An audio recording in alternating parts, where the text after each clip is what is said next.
18 Surabaya yang saya hormati Bapak Ibu rekan guru dan karyawan SMP Negeri 18 Surabaya.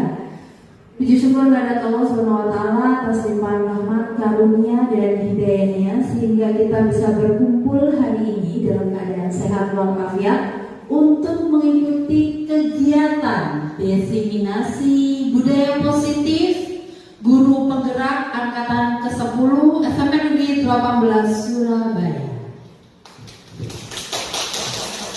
Salam serta salam tak lupa kita haturkan pada junjungan kita Nabi besar Muhammad SAW. Semoga kita berjumpa dengan beliau di surga Allah.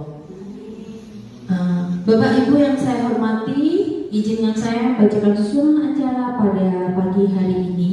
Yang pertama ialah acara pembukaan oleh Bapak Kepala SMP Negeri 18 Surabaya. Yang kedua ialah acara diseminasi budaya positif.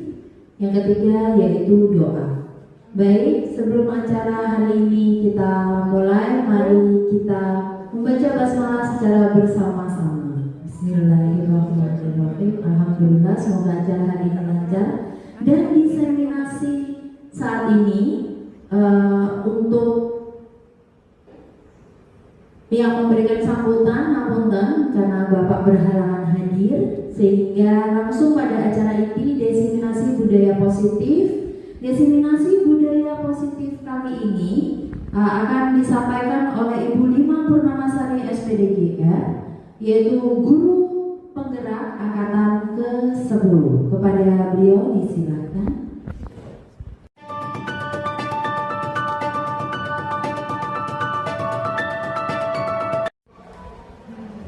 Baik Bapak Ibu, sebelumnya Assalamualaikum warahmatullahi wabarakatuh. Salam sejahtera dan bahagia untuk kita semua. Terima kasih atas kehadirannya Bapak Ibu untuk meluangkan waktunya. Puji syukur Alhamdulillah kita panjatkan kepada Allah Subhanahu wa Ta'ala karena atas nikmat dari beliau sehingga pada hari ini kita dapat berkumpul bersama, khususnya untuk acara diseminasi disiplin positif sebagai tugas kami CGP Angkatan 10 untuk modul 1.4. Sholawat serta salam semoga tetap terlimpahkan kepada junjungan kita Nabi besar Muhammad SAW yang telah membawa kita dari jalan jahiliyah menuju jalan Islam. Baik, Bapak Ibu, di sini saya akan menyampaikan diseminasi tentang disiplin positif yang sudah kami pelajari pada modul 1.4. Nah, apa yang akan saya sampaikan ini sebenarnya berjalan beriringan dengan yang sudah disampaikan oleh teman-teman BK kemarin yang juga sudah melakukan diseminasi untuk sekolah ramah anak. Jadi ini mungkin akan hampir sama dan lebih menguatkan lagi dari segi teori. Baik Bapak Ibu, diseminasi budaya positif. Oke, budaya positif di sekolah. Jadi budaya positif di sekolah ini berkaitan dengan nilai-nilai, keyakinan-keyakinan dan kebiasaan-kebiasaan di sekolah yang berpihak pada murid. Berpihak pada murid, ya, ini merupakan nilai yang perlu kita pahami dan kita laksanakan sebagai seorang guru, sebagaimana yang sudah disampaikan oleh Bapak Pendidikan kita, yaitu Ki Hajar Dewantoro, bahwa sebagai pendidik kita harus berpihak pada murid. Berpihak pada murid pada budaya positif ini yaitu tujuannya untuk membangun dan menumbuhkan karakter siswa. Ini juga sejalan dengan kurikulum merdeka yang sekarang kita jalankan, yaitu untuk membentuk karakter murid. Ya. Nah, tujuan akhirnya apa? Yaitu agar anak memahami perilaku mereka sendiri, mengambil inisiatif dan bertanggung jawab atas pilihan mereka, dan menghargai diri mereka sendiri dan orang lain. Ya, jadi budaya positif ini supaya anak-anak itu lebih mengenal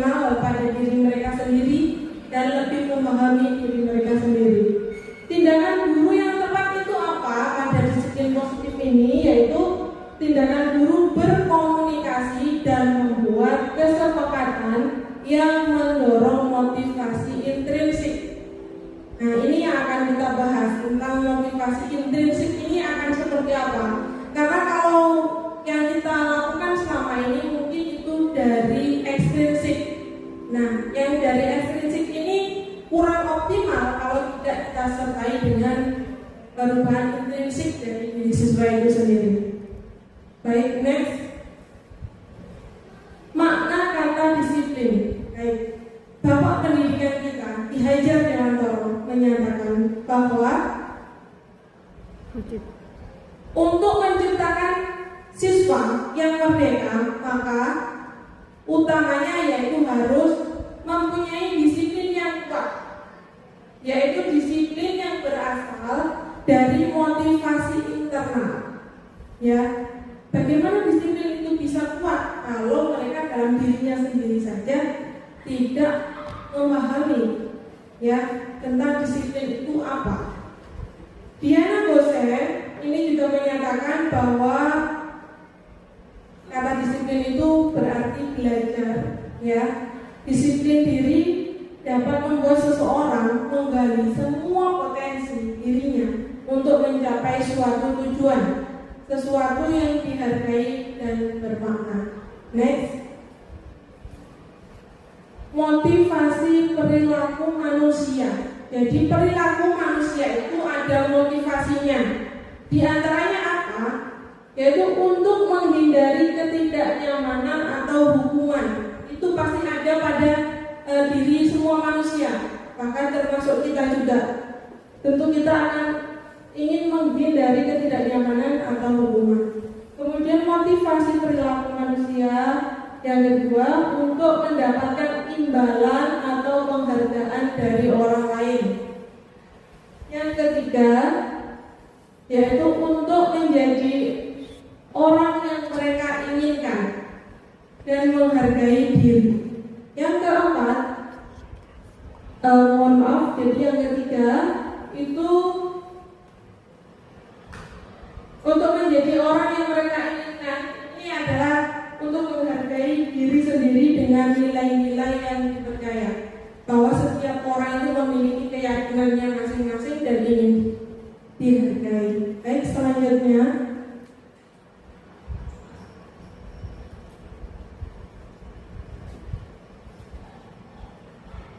hukum oleh penghargaan. Baik, selama ini yang kita ketahui yaitu menghukum siswa. Menghukum siswa itu tentu merupakan salah satu faktor ekstrinsik dan memiliki hasil yang negatif pada karakter siswa. Menghukum sebaiknya dihindari, dan di sini kenapa kok menghukum ini dikaitkan dengan penghargaan?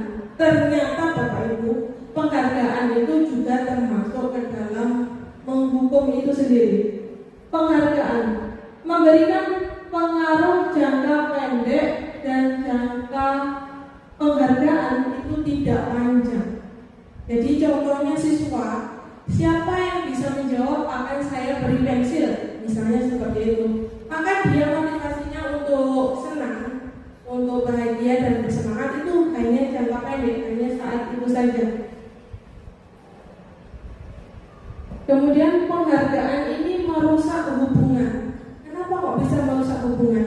Misalnya dalam satu kelas ini saya hanya menyiapkan 3 pensil untuk penghargaan, untuk hadiah pada siswa. Hanya siswa A, B, dan C yang mendapatkan. Sedangkan misalnya ada 20 atau 30 siswa yang lain tidak mendapatkan hadiah, bagaimana perasaan mereka? Tentu mereka ada perasaan kecewa atau bahkan mungkin bisa iri, dengki, atau tidak suka dengan siswa yang mendapatkan penghargaan itu, karena misalnya waktu angkat tangan dia hanya berjarak sedikit saja.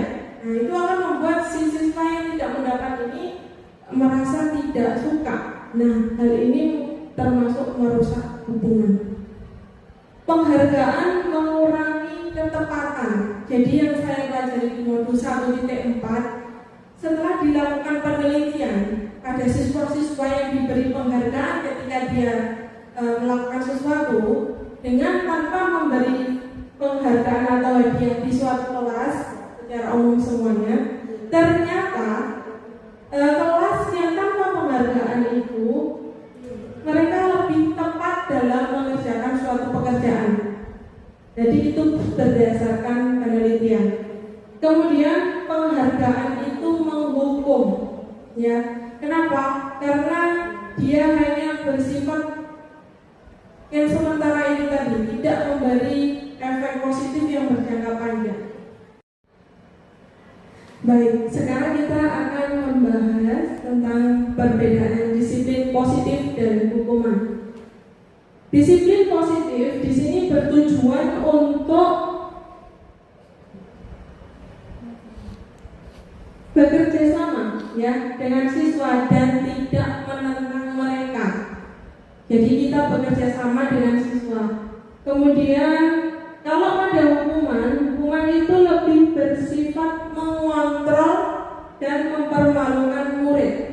Seperti misalnya ada murid yang terlambat, kemudian disuruh untuk hormat ke bendera di lapangan. Tentu akan dilihat oleh murid-murid yang lain. Nah, itu termasuk mempermalukan siswa. Kemudian disiplin positif penekanannya adalah membangun kekuatan peserta didik, bukan mengkritik kelemahan mereka. Jadi di sini kita pandangannya adalah pada positifnya, bukan pada hal negatifnya, bukan membahas tentang kesalahannya, tapi membahas tentang bagaimana menyelesaikan masalah itu. Kemudian menggunakan penguatan positif sebagaimana yang saya sampaikan tadi. Kemudian kalau pada hukuman itu murid mengikuti aturan karena mereka diancam dan diberi penghargaan kelak akan mempengaruhi psikologis murid, ya. Jadi murid yang mendapatkan hukuman atau mendapatkan penghargaan itu akan berdampak pada psikologi murid pada masa yang akan datang. Untuk kita sendiri misalnya Bapak Ibu, dulu ketika sekolah di SD, SMP atau SMA mungkin pernah dihukum. Pernah ya? Misalnya Bu Citra pernah dihukum apa itu Bu Citra? Dijilid. Iya, pernah dijilid oleh gurunya. Itu sampai sekarang masih ingat ya Bu ya? Nah itu masih membekas dan sampai diingat. Bahkan ketika kita aja sudah menjadi guru, itu menjadi hal yang tidak mengenakan. Apakah kita juga akan melakukan hal yang sama Bapak Ibu? Saya rasa setelah kita mempelajari ini kita akan mulai berubah. Memang tidak secara instan Bapak Ibu perubahan ini. Jadi perlahan-lahan kita mulai memahami diri kita sendiri dan kemudian kita menerapkannya pada murid kita. Selanjutnya, hukum oleh penghargaan tadi sudah.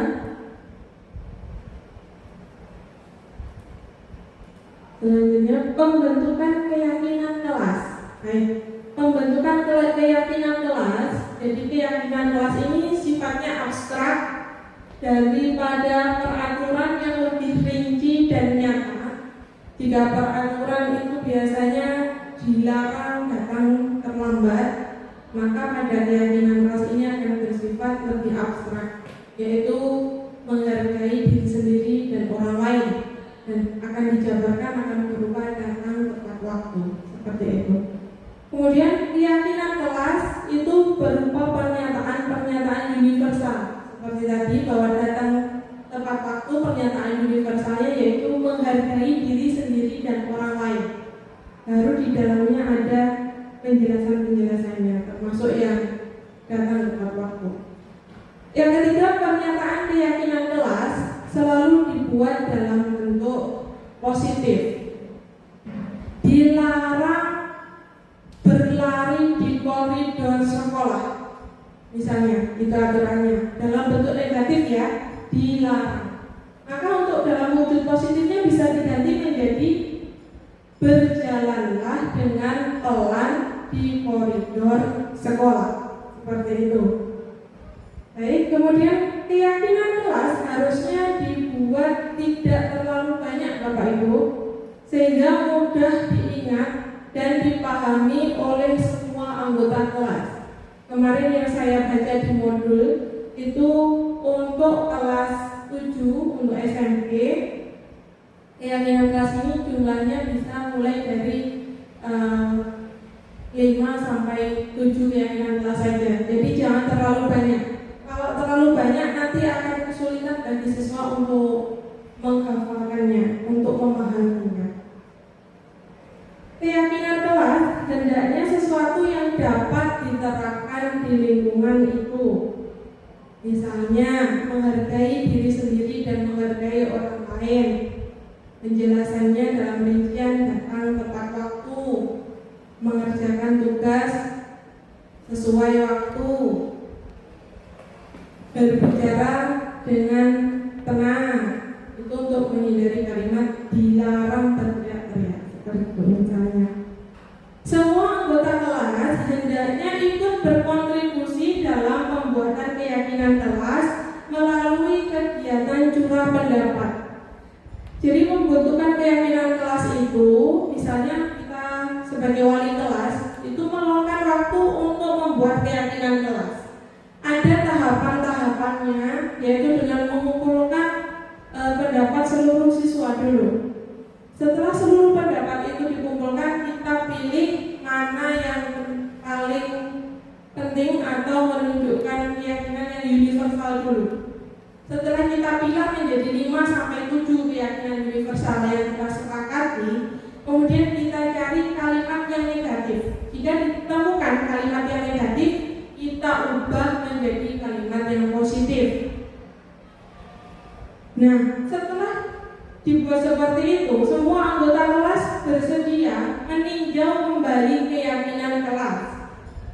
Nah, keyakinan kelas ini dapat ditinjau dari waktu ke waktu menyesuaikan dengan keadaan di kelas, menyesuaikan dengan permasalahan mungkin yang ada di kelas. Nah, keyakinan kelas ini selanjutnya bisa ditandatangani oleh wali kelas dan seluruh anggota kelas sebagai wujud bahwa semua warga kelas menyetujui dan meyakini keyakinan kelas yang telah dibuat. Setelah ditandatangani, keyakinan kelas ini dapat ditempel di dinding kelas agar mudah dilihat oleh seluruh siswa di kelas. Selanjutnya, keyakinan kelas. Keyakinan kelas yang kita bahas tadi itu merupakan nilai-nilai keyakinan atau prinsip-prinsip yang disepakati secara universal, secara umum.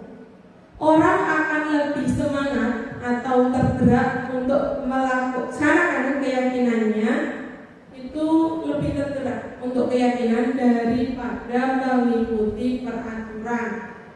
Bahkan hal ini bisa tidak hanya di lingkungan kelas, Bapak Ibu, di rumah mungkin juga bisa kita laksanakan untuk anak-anak kita.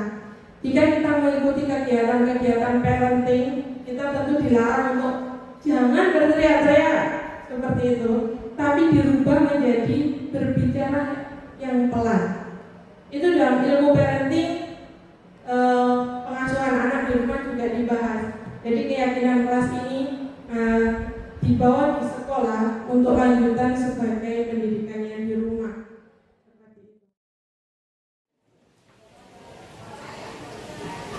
Oke, anak-anakku, kalian sekarang sudah kelas 9 ya. Sebelum kalian mengikuti pembelajaran di semester 1 kelas 9 bersama saya sebagai kelas, kita akan membuat keyakinan kelas ya. Keyakinan kelas ini apa sih?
Ya, selamat melaksanakan pembelajaran pada pelajaran selanjutnya. Wassalamualaikum warahmatullahi wabarakatuh. Waalaikumsalam warahmatullahi wabarakatuh.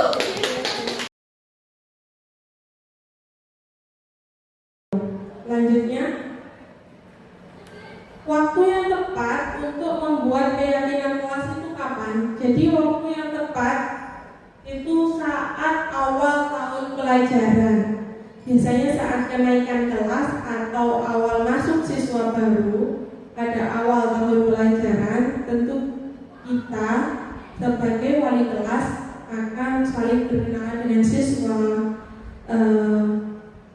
mulai mengenalkan sekolah pada siswa. Di situ waktu yang tepat bagi kita untuk membuat keyakinan kelas, karena masih fresh sebagai siswa baru di kelas 7, siswa baru di kelas 8, ataupun siswa baru di kelas 9. Kemudian itu dari wali kelas ya. Ada lagi yang kedua, sebelum melakukan aktivitas yang baru. Ketika di sekolah ada program baru atau guru mata pelajaran menyampaikan materi baru, itu bisa juga membuat keyakinan kelas atau bahkan kesepakatan kelas untuk guru mata pelajaran sebelum melakukan pelajaran, membuat kesepakatan kelas terlebih dahulu.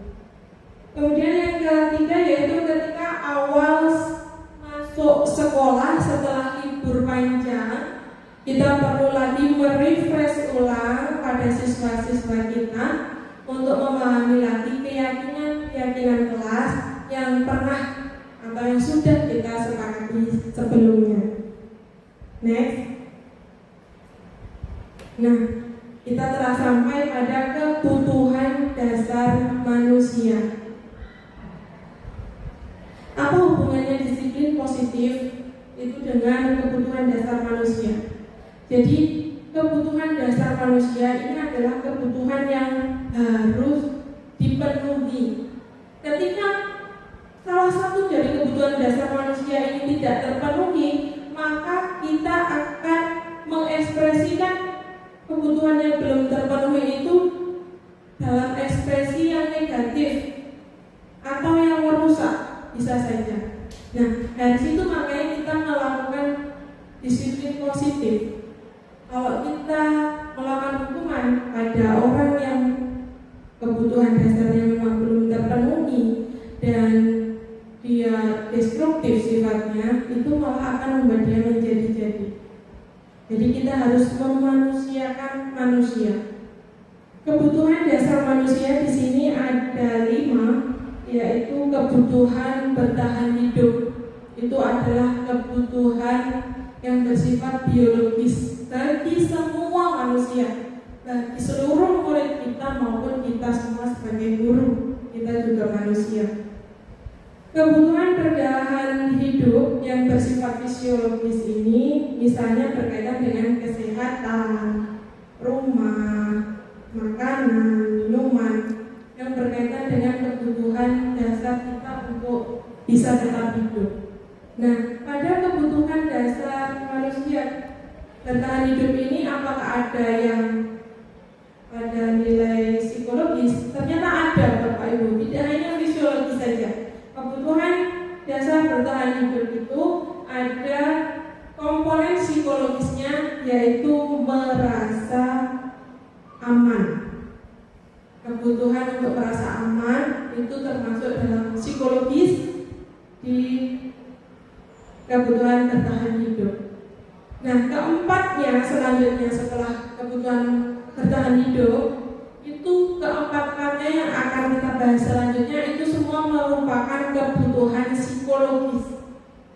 Yang kedua yaitu kebutuhan cinta dan kasih sayang. Tentu ini sangat psikologis sekali. Kita tentu sangat ingin merasa dihargai, dicintai, dan disayangi. Kemudian yang ketiga, kebutuhan penguasaan. Di sini yaitu kebutuhan untuk pengakuan dan kemampuan. Dan yang keempat, di sini kebutuhan kebebasan. Merupakan kebutuhan dan kemandirian untuk untuk mempunyai pilihan dan mampu mengendalikan arah hidup seseorang. Jika misalnya kebutuhan akan kebebasan ini tidak terpenuhi, contohnya di kelas ada siswa yang bermain-main lari-larian, misalnya menggunakan kertasnya dilipat dibuat menjadi pesawat, kemudian dia main-main di kelas. Itu merupakan kebutuhan apa yang belum terpenuhi, yaitu kebutuhan untuk kesenangan atau kebebasan. Nah, yang kelima ini kebutuhan kesenangan. Nah, ini berkaitan lagi tadi juga dengan kebutuhan kebebasan. Kebutuhan kesenangan, kebebasan, kemudian kebutuhan penguasaan, cinta kasih dan bertahan hidup, ini semuanya harus terpenuhi sehingga manusia itu tidak melakukan sesuatu yang negatif. Jika ada salah satu murid kita yang melakukan sesuatu yang negatif atau perilaku yang menyimpang, mungkin itu indikasi bahwa dia kebutuhan dasarnya sebagai manusia itu ada yang tidak terpenuhi. Nah, bagaimana supaya kita tahu kebutuhan mana yang belum terpenuhi? Ada kuesioner yang di modul 1.4 saya juga sudah mencoba itu. Mungkin nanti setelah ini akan saya sampaikan kepada Bapak Ibu. Di situ ada poin-poinnya. Jika poinnya 1 sampai 10 berarti kebutuhan dasar bertahan hidup ini belum terpenuhi dan seterusnya. Di situ saya sudah mencoba dan saya ternyata ada juga kekurangan kebutuhan dasar sebagai manusia. Saya yang belum terpenuhi adalah kesenangan, Bapak Ibu. Mungkin karena saking banyaknya tugas kita ya Bapak Ibu, di sekolah kita mengajar anak murid yang banyak, di rumah masih juga lagi dengan anak-anak kita dengan segala permasalahannya begitu. Baik, selanjutnya setelah kebutuhan dasar manusia tadi ada yang tidak terpenuhi misalnya, maka siswa akan melakukan kesalahan atau bahkan melakukan hal negatif. Nah, ketika siswa melakukan hal negatif itu, ketika ada kebutuhan dasar dia yang tidak terpenuhi, maka posisi kita sebagai guru di sekolah itu seperti apa? Nah, posisi kontrol di sini itu ada 5. Yang pertama yaitu posisi kontrol sebagai penghukum. Jadi di sini guru tidak bertoleransi kepada siswa. Bagi siswa yang melanggar keyakinan sekolah, misalnya dia datang terlambat, maka yang dilakukan oleh si guru penghukum ini seperti apa? Wah, Aktubel ini terlambat, kamu tidak boleh masuk kelas. Jika kamu ingin masuk kelas, maka kamu harus lari ke lapangan sebanyak 7 kali. Nah, ini adalah contoh guru penghukum. Tidak mau mendengarkan alasan dan tidak mau berkomunikasi antar siswa, tapi langsung memberikan hukuman. Itu adalah posisi kontrol guru sebagai penghukum. Selanjutnya, posisi kontrol guru membuat orang merasa bersalah. Contoh lagi misalnya, Denny datang terlambat. Kemudian si guru ini menyampaikan, Denny, kamu ini loh kok terlambat terus. Ibu ini sebagai wali kelasmu itu loh malu dilihat oleh guru-guru yang lain. Kelas-kelas yang lain sudah mulai pembelajaran, muridnya ibu ini tinggal Denny saja yang baru datang. Kamu tidak kasihan sama ibu ini? Ibu malu dilihat orang lain seperti ini. Nah, ini merupakan posisi kontrol guru, yaitu sebagai membuat orang merasa bersalah. Hal ini tentu membuat murid menjadi berpikir kemudian, oh iya, aku bersalah ya. Ya seperti itu. Jadi setelah dia melakukan kesalahan, masih dibuat lagi merasa bersalah. Secara psikologis, tanggungan dia pada rasa bersalahnya itu double lagi malahan. Jadi ini tidak memberi dampak positif pada siswa. Yang ketiga, posisi kontrol guru sebagai teman, ya. Posisi kontrol guru sebagai teman, di sini guru tidak menyakiti murid, tetapi akan selalu berusaha mengontrol siswa melalui persuasi. Jadi di sini guru ketika misalnya si Denny tadi datang terlambat, Denny kamu terlambat lagi. Iya Bu, ya udah untuk kali ini Ibu bantu ya, kamu masuk, tidak apa-apa. Besok jangan terlambat lagi ya. Seperti itu. Jadi siswa merasa aman, nyaman dan diayomi di situ, dianggap sebagai teman.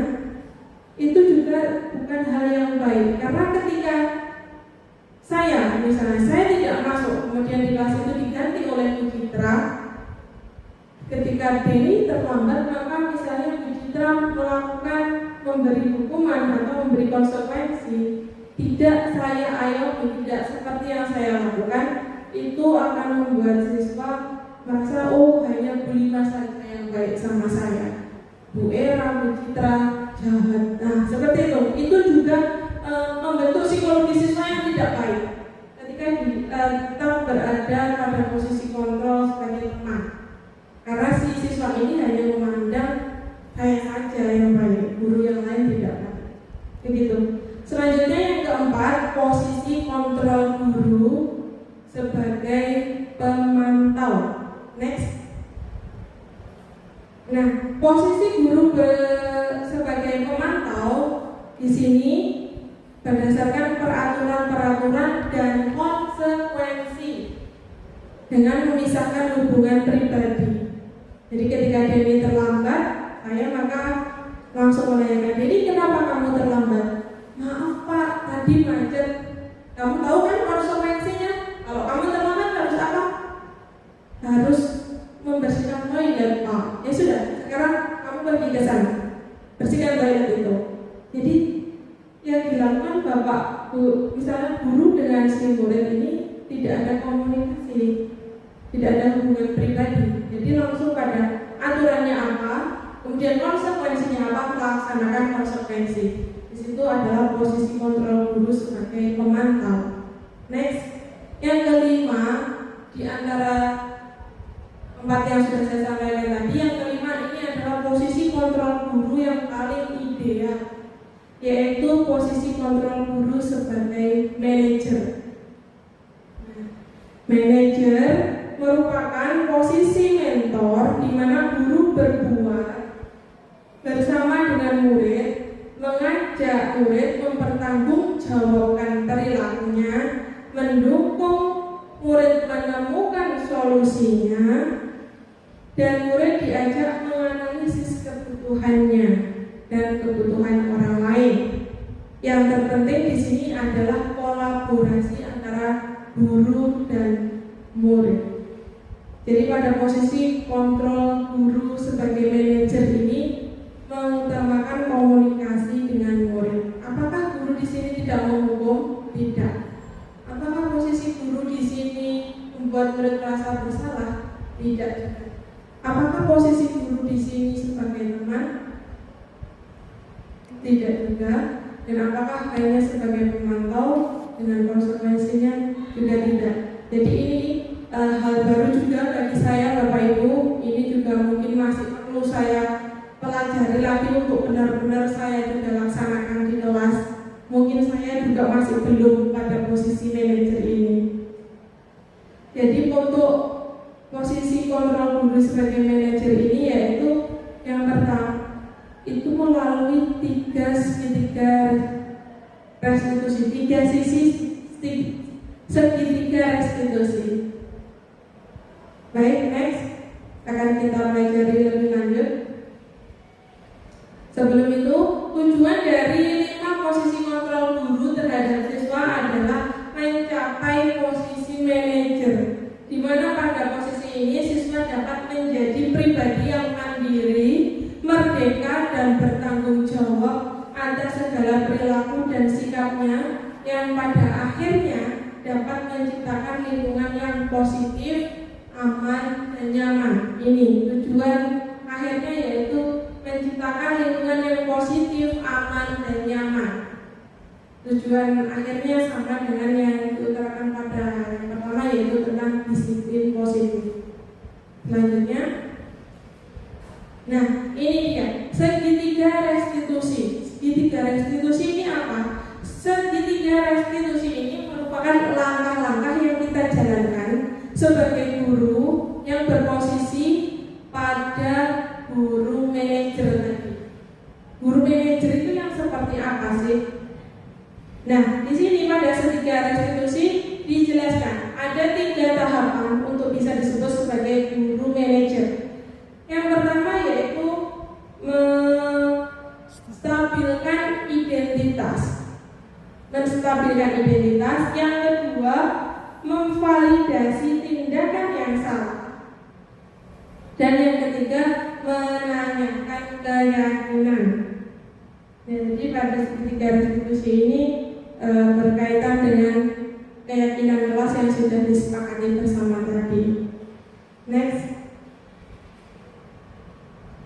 Restitusi merupakan proses menciptakan posisi bagi siswa untuk memperbaiki kesalahan mereka, sehingga mereka bisa kembali pada kelompoknya dengan karakter yang lebih kuat. Karakter, sekali lagi karakter adalah menjadi kunci utama dalam kurikulum merdeka. Karakter siswa. Restitusi dapat membantu siswa menjadi lebih mempunyai tujuan, disiplin positif, dan memulihkan dirinya ketika berbuat kesalahan. Jadi ketika dia membuat kesalahan itu bukan membuat dia menjadi lebih bersalah atau mendapat hukuman, tapi akan membuat mereka dipulihkan dari rasa salahnya itu dengan berkomunikasi, menemukan solusi dari suatu permasalahan. Next. Baik, di sini akan saya bahas satu persatu dari segitiga restitusi tadi. Langkah yang pertama untuk menjadi guru pada posisi control manager, yaitu menstabilkan identitas. Menstabilkan identitas ini bertujuan untuk mengubah identitas anak dari yang gagal karena melakukan kesalahan menjadi orang yang sukses. Jadi menstabilkan identitas ini, misalnya tadi pada kasus Denny yang terlambat tadi, yang dilakukan guru yaitu, Denny, kenapa kamu terlambat? Maaf Bu, tadi jalannya di jalan Kenjeran itu macet. Baik, terlambat itu tidak hanya Denny saja. Jadi terlambat itu bisa terjadi pada semua orang jika itu terjadi hambatan di jalan. Jadi di sini Denny itu distabilkan identitasnya bahwa terlambat itu tidak hanya Denny saja, bisa terjadi pada orang lain. Nah, selanjutnya memvalidasi kesalahan. Next. Memvalidasi tindakan yang salah ini bukan berarti yang salah itu divalidasi, terlambatnya itu divalidasi boleh, itu bukan, ya. Tapi di sini memvalidasi tindakan yang salah. Next. Terus. Nah, di sini yaitu memvalidasi tindakan yang salah. Oke, Denny terlambat itu bisa terjadi pada semua orang, bahkan mungkin saya sendiri bisa terlambat karena sesuatu yang terjadi. Tapi alangkah baiknya jika kamu tidak terlambat seperti itu. Tentu ada hal lain yang bisa kamu lakukan supaya kamu tidak terlambat. Nah, di sini yaitu kita tidak fokus pada permasalahan terlambatnya, tapi kita fokus kepada mencari penyelesaian masalahnya. Bagaimana ya Den supaya kamu tidak terlambat? Karena ini bukan yang pertama kalinya ya. Ini beberapa kali terlambat, maka kira-kira apa sih yang bisa kamu lakukan? Nah, itu. Selanjutnya yaitu menanyakan keyakinan. Next. Denny tahu keyakinan di kelas kita apa?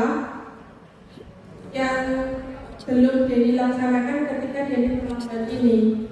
Jadi bukan kok yang kamu langgar itu keyakinan yang menakutkan, tapi keyakinan di kelas mana yang belum kamu lakukan ketika kamu terlambat seperti ini. Nah, keyakinan yang belum saya lakukan yaitu tidak menghormati diri sendiri dan orang lain, Bu. Di situ ada butir datang tepat waktu, saya tidak melakukan itu. Nah, benar sekali, ini kamu belum melaksanakan keyakinan kelas yang itu. Lalu bagaimana ke depannya supaya kamu bisa untuk melakukan keyakinan kelas itu? Selanjutnya seperti apa, Denny? Maka ini si Denny kita ajak berkomunikasi secara positif dan saling ada hubungan antara guru dan murid. Denny akan berpikir bagaimana ya supaya saya tidak terlambat. Oh iya Bu, mungkin besok saya akan bangun lebih pagi, karena kalau sudah jam 6:30 ke atas itu biasanya memang macet Bu jalan Kenjeran. Iya benar. Jadi kalau kamu berangkat sebelum pukul 6:30 pagi, maka kamu tidak akan terlambat. Apakah Denny bisa melaksanakan keyakinan kelas itu mulai besok? Iya Bu, bisa. Saya akan melaksanakannya. Nah, seperti itu. Jadi segitiga restitusi ini dilaksanakan oleh guru pada posisi kontrol sebagai manajer, yaitu dengan tadi nomor 1 menstabilkan identitas, kemudian memvalidasi tindakan yang salah, dan yang ketiga menanyakan keyakinan. Setelah menanyakan keyakinan, baru kita temukan solusi dengan melakukan diskusi bersama. Next.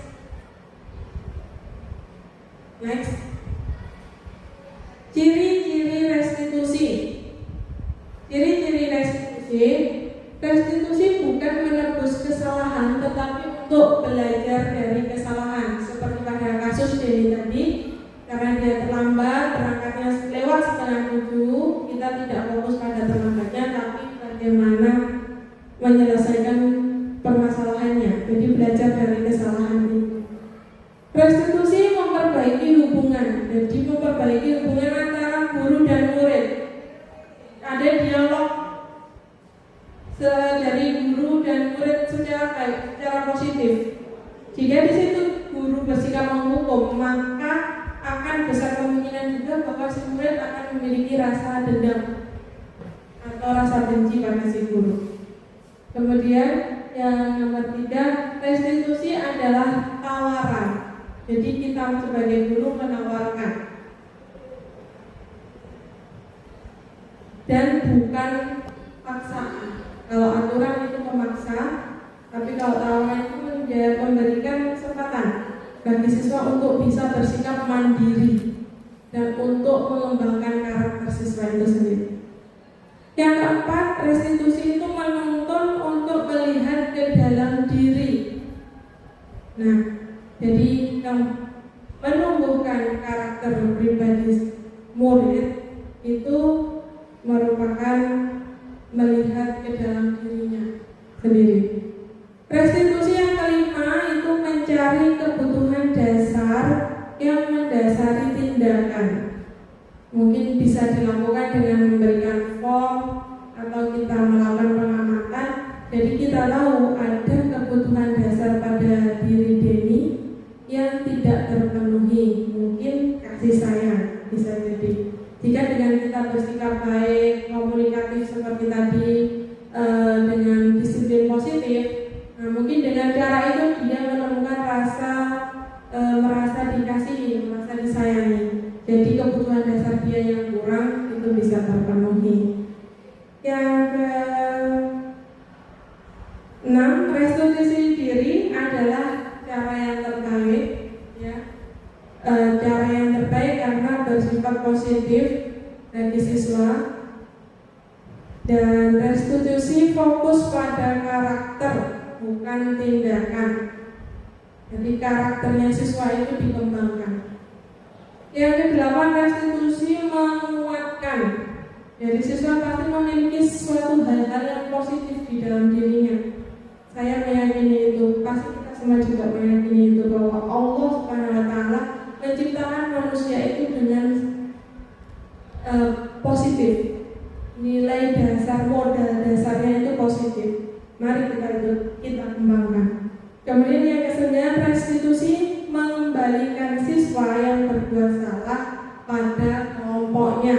Setelah dilakukan restitusi tadi, perbincangan antara saya dan Denny, kemudian Denny menyatakan bahwa besok saya akan bangun lebih pagi Bu, supaya tidak terkena macet. Nah, Denny akan masuk ke kelas dan berkumpul lagi dengan teman-temannya dengan rasa hati yang sudah lega, tidak dengan rasa hati yang dongkol atau marah. Coba jika Denny tadi dihukum berkeliling lapangan atau jalan bebek misalnya, nah itu mungkin Denny akan ada rasa kesal, rasa malu juga, dan ketika dia masuk ke dalam kelas, masuk ke kelompoknya, dia tidak pada kondisi yang stabil, ada energi-energi negatif di situ. Baik, Bapak Ibu, demikian yang dapat saya sampaikan di sini. Jadi pada intinya disiplin positif ini mari kita kembangkan secara bersama-sama. Memang tidak instan 1-2 hari atau besok, tetapi ini memang butuh jangka waktu panjang. Tidak ada yang tidak mungkin jika kita lakukan, Bapak Ibu.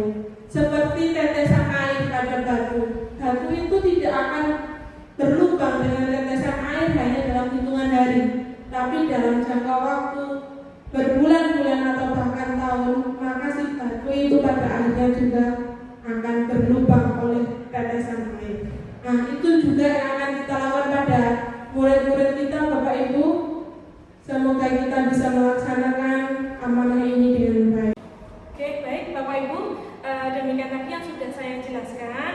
Sekarang saya minta coba Bapak Ibu mempraktikkan 5 posisi kontrol guru. Coba Bu Citra mungkin bisa menjadi gurunya dan Bu Ira sebagai siswa yang terlambat. Yang pertama kita akan mempraktekkan posisi kontrol sebagai penghukum, ya. Coba mari kita saksikan. Silakan. Di sini ya? Ya. Di sini. Terlambat. Loh, Era mau kemana? Berdiri dulu, Era. Saya sudah terlambat Bu. Era kenapa terlambat? Iya tadi bangun kesiangan Ibu. Terus gimana? Saya belum ngerjakan Ibu. Gimana ini? Era tidak boleh masuk ke kelas dulu. Sekarang Era tunggu di luar. Ya silakan kamu menyalin kata surat Al-Fatihah 1 halaman penuh sebelum ikut pelajaran. Setelah selesai 1 halaman baru kamu boleh masuk. Silakan di luar.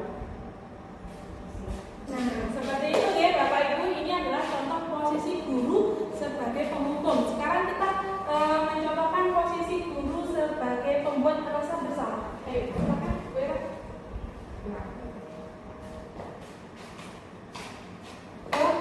Era, tugas Era gimana ya? Yang tugas matematika kenapa belum mengumpulkan?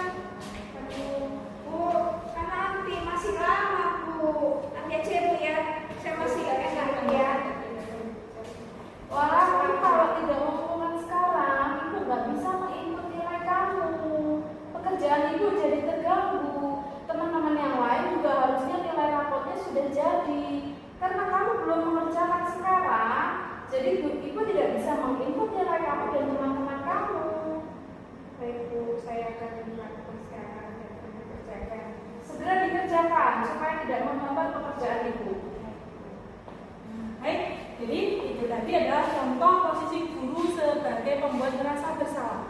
Kemudian yang ketiga adalah posisi guru sebagai teman. Mari kita saksikan contohnya.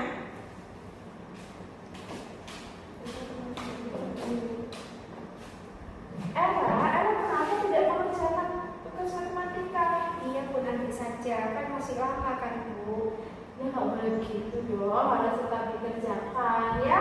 Iya Bu, tapi nanti masih ada perpanjangan waktu lagi kan Bu. Untuk saya kan masih ini sudah terburu-buru tadi. Perpanjangan waktunya 5 menit ya. Baik Bu, ya cepetan dulu ya.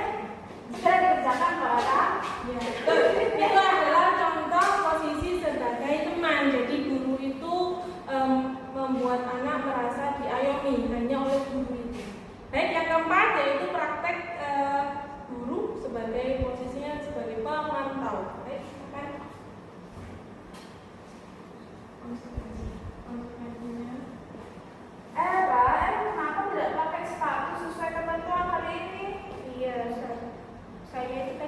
biasa Bu, kan tadi malam hujan, jadi saya nggak memakai sepatu pantofel seperti yang di tata tertib. Tahu nggak konsekuensinya kalau nggak pakai sepatu sesuai peraturan? Iya Bu, biasanya dihukum lari. Tapi kan saya lagi capek Bu. Ya, tapi kan itu harus dilakukan. Kayak Bu, nanti kalau sudah kering saya akan makainya. Iya, segera ya. Nanti diganti besok. Nah, itu Bapak Ibu, itu adalah contoh guru sebagai pemantau, di mana guru itu mengingatkan konsekuensinya. Jadi tetap dia mempertanyakan alasannya apa, tapi kemudian juga dilakukan konsekuensinya dari perbuatan tersebut. Yang terakhir yaitu praktek guru sebagai manajer. Ya, itu ada segitiga restitusi. Mari silakan. Era tahu ini jam pelajaran? Iya. Saya tahu. Tapi Era pergi ke kantin? Iya. Kan jam kosong Bu, gurunya lama masuknya. Saya tahu sama lapar. Baik sekali, baik betul sekali. Ibu tahu Era merasa lapar, merasa haus. Ibu juga kalau belum sarapan dari pagi ya pasti ngerasa lapar. Tapi Era tahu nggak ini hal yang salah atau benar? Iya sih salah. Karena memang sudah tertulis kalau kita ada walaupun tidak ada guru harus diam di tempat di kelas. Berarti Era sudah melanggar keyakinan kelas yang sudah dibuat ya? Iya. Keyakinan kelas yang mana yang sudah dibuat? Yang ini apa namanya, tetap di kelas walaupun tidak ada guru. Nah, Era sudah bagus, sudah tahu ya keyakinan kelas yang sudah dilanggar. Kira-kira ke depan Era mau bagaimana? Saya teruskan mau ke kantin. Saya akan bawa bekal dari rumah, tidak sarapan dari rumah, dan jika tidak ada guru dan jam pelajaran berganti, saya tetap akan di kelas itu. Nah, Era udah pinter, udah tahu konsekuensinya, udah tahu harus bagaimana ke depan supaya tidak kelaparan, tidak meninggalkan kelas pada saat belum jam istirahat. Ya, kapan mulai bisa dilakukan Era? Mulai besok ya Bu ya. Mulai hari ini bisa? Nanti istirahat kedua. Oke ya, Ibu yakin Era pasti bisa. Era hebat. Era sebelumnya kan udah nggak pernah melanggar keyakinannya sendiri. Tadi Ibu. Iya, Ibu tahu ya. Nanti dicoba dulu ya. Ya, terima kasih. Terima kasih Era. Nah, itu tangan untuk Era. Terima kasih. Jadi seperti itu ya Bapak Ibu. Wujud nyatanya bagaimana kita melaksanakan posisi kontrol sebagai manajer. Demikian yang dapat saya sampaikan Bapak Ibu. Semoga dengan praktik ini membuat Bapak Ibu semua menjadi lebih semakin paham tentang apa itu disiplin positif. Baik, demikian yang dapat saya sampaikan. Dari Taufik wal Hidayah. Wassalamualaikum warahmatullahi wabarakatuh.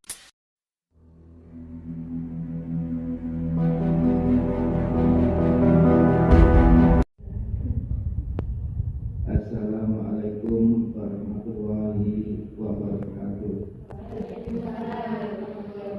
Rabbana zidna ilman nafi'an wa amalan mutaqabbalan rizqan halalan thayyiban. Allahumma inna na'udzubika min qalbin la yakhsha wa min du'ain la yusma wa min ilmin la yanfa wa min nafsin la tasfa wa min ha'ula'i arba. Rabbana atina fid dunya hasanah wa fil akhirati hasanah wa qina adzabannar. Walhamdulillahi rabbil alamin. Wassalamualaikum warahmatullahi wabarakatuh. Bismillahirrahmanirrahim. Demikianlah tadi acara diseminasi kita tentang budaya positif yang sudah disampaikan oleh Ibu Lima terkait tentang budaya positif yang harus tetap dilaksanakan di sekolah. Demikianlah acara hari ini, kita sudah di penghujung acara dan mohon maaf apabila saya selaku pembawa acara memiliki salah kata dan silap kata. Wassalamualaikum warahmatullahi wabarakatuh. Terima kasih.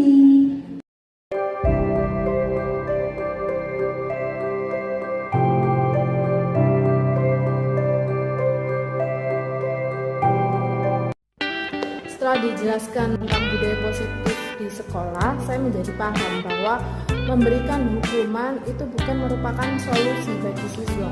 karena dulu saya juga merasa dihukum, dicubit oleh guru karena tidak membawa buku geografi, buku tugas geografi, dan itu membekas sampai sekarang. Membekas bukan dalam arti yang baik, tapi ingatan bekas yang buruk. Jadi itu sebaiknya hukuman itu ditinggalkan dan diganti dengan disiplin positif dengan keyakinan kelas yang dibuat sebelumnya. Terima kasih Bu Lima telah melakukan diseminasi budaya positif. Saya menjadi tahu tentang 5 posisi kontrol guru. Yang pertama tentang membuat rasa bersalah, memberi hukuman, kemudian menjadi teman, memantau, dan yang terakhir adalah sebagai manajer. Saya menjadi tahu bahwa posisi guru yang terbaik yaitu menjadi manajer. Saya akan berusaha untuk menerapkan diri saya agar menjadi posisi manajer. Terima kasih.